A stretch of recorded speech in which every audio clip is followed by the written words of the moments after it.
And I understood that the Africa you showed us wasn't real. The story you told us was a lie. Burkina Faso plunged into turmoil last weekend when Lieutenant Colonel Damiba. He rides no horse, he carries no sword, but his fight echoes that of a legend. This is not just a soldier. This is Ibrahim Traoré, and some now call him the new Saladin of the Muslim world. But why? To understand that, we must go back, not just years, but centuries. Salahuddin Ayyubi, the original Saladin, united a divided Muslim world, stood against crusaders, and earned respect even from his enemies.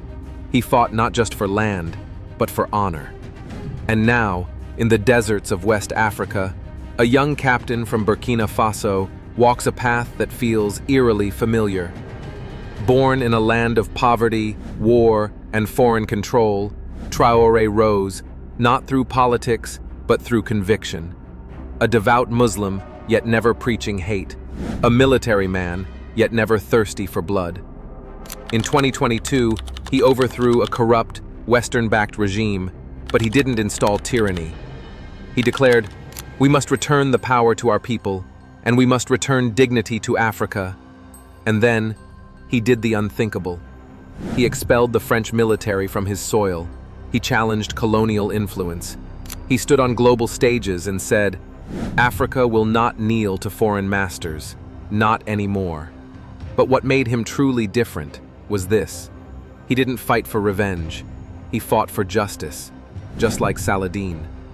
Traoré called for unity across Africa, especially the Muslim Sahel belt, Mali, Niger, Chad, Sudan, countries ravaged by war, division, and exploitation.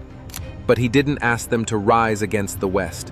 He asked them to rise for themselves. His prayers were seen before battles, his Quran always close, and his message always clear. Islam is not a weapon. It is a shield for the oppressed. And that's what scared the powerful most, because he was not just waking up Africa, he was waking up the Muslim youth. In an age where many leaders sold their souls for power, here stood a man who fasted with his people, prayed beside his soldiers, and refused to be bought. And slowly, the whispers grew louder. Is this our modern Saladin? Fraternel du peuple du pays des hommes intègres. Because once again, a Muslim leader was rising, not to conquer, but to liberate. And while global media painted him as dangerous, thousands across Africa saw hope. A leader who feared God more than sanctions. A leader who reminded them that true jihad is not in bombs or hatred, but in the struggle for truth, justice, and self-respect. Just like Saladin, Traoré doesn't seek war, but he will not run from it. He stands a symbol that maybe the Ummah is not as broken as we were told, that maybe the story isn't over, that maybe Saladin has returned, not in body, but in spirit, and his name is Ibrahim Traoré. The streets of Ouagadougou began to feel like more than a capital. They felt like a front line. Posters of Traoré stood beside verses of the Quran. In mosques, his name was whispered in prayers, not as a prophet, but as a protector. From Senegal to Somalia, videos of his speeches spread like wildfire. Young men quoted him, mothers prayed for him, scholars debated him, but none could deny he had reignited something lost. The Muslim world, tired of puppets, tyrants, and foreign-controlled regimes, saw in Traoré a rare light. Not perfect, not holy, but honest. And honesty is revolutionary when the world runs on lies. Traoré's fight wasn't just military, it was moral. He said, "How can we preach Islam while letting our lands be drained, our people starve, our leaders bow?" And he didn't just talk, he acted. Gold mines previously controlled by French companies, reclaimed, food markets, subsidized for the poor, foreign NGOs pushing hidden agendas, expelled. And when critics called him extreme, he responded calmly, "Justice will always look radical to those who profit from injustice." And you still ask, why is Africa poor? No, the right question is, how was Africa kept poor while being so rich? Here's your answer. Colonialism didn't end, it changed shape. But this wasn't just about Burkina Faso anymore. He flew to Mali, then to Niger, then Sudan sent envoys. Talks began about creating an independent Muslim African economic zone, free from IMF control, free from Western currency traps. It was bold, dangerous. Some said suicidal, but so was Saladin's march to Jerusalem.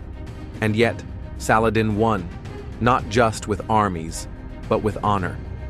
So too did Traoré begin to win hearts, not through conquest, but through courage.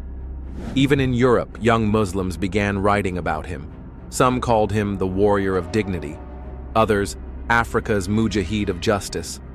And yes, some extremists tried to hijack his name, but he rejected them too. "We don't need terrorism to shake the world," he said. "We just need truth and the courage to speak it." And that was his true weapon, because truth, once spoken by the fearless, becomes a fire no empire can extinguish. And in the quiet rooms of Washington, Paris, London, that fire caused fear, because the last time a man like this rose, the world changed. And maybe, just maybe, it's happening again. By mid-2025, the Western narrative was crumbling. Even mainstream media, once calling him a radical militant, began to shift their tone, because the ground reality was undeniable. Traoré wasn't collapsing his country, he was rebuilding it. He launched the New Dawn initiative, focused on 3 pillars: self-sufficiency, faith, and national pride. In schools, students now read African history, real history, not colonial fairy tales. In villages, local imams and tribal elders were brought together to form unity councils. Islamic values blended with African tradition. Traoré's message became simple but thunderous. We are Muslim, we are African, and we are free. And his enemies? They grew nervous, not because he had missiles, but because he had momentum.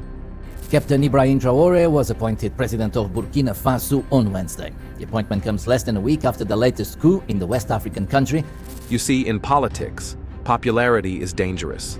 But faith-backed popularity, that's revolutionary. Burkina Faso's youth no longer dreamed of escaping to Europe. They dreamed of becoming engineers, teachers, farmers, right there.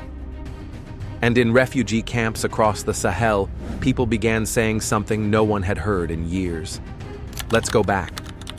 They wanted to return, to rebuild, to be part of something bigger than fear. And in the Muslim world, from Cairo to Jakarta, a new question began circulating in podcasts, Friday sermons, and YouTube documentaries. Why do we not have leaders like Traoré? Some clerics warned, he is just a man, don't idolize him. But others said, he is a mirror, showing us who we were meant to be. Because while oil-rich monarchs hosted fashion shows, Traoré stood in muddy boots beside his soldiers. While others counted dollars, he counted martyrs lost defending villages. And still, he asked for no throne, no title, just one dream, an Africa and a Muslim world that lives with honor or dies trying. And that dream, that's what made him dangerous, not to his people, but to those who've ruled through silence, shame, and fear for generations. Because when the poor believe they deserve dignity, when the weak stand up with faith in their chest, when a forgotten captain is compared to Saladin, it means only one thing. History is waking up. Captain Ibrahim Traoré isn't asking for praise, he's demanding purpose. If his story inspired you, like, share, and subscribe.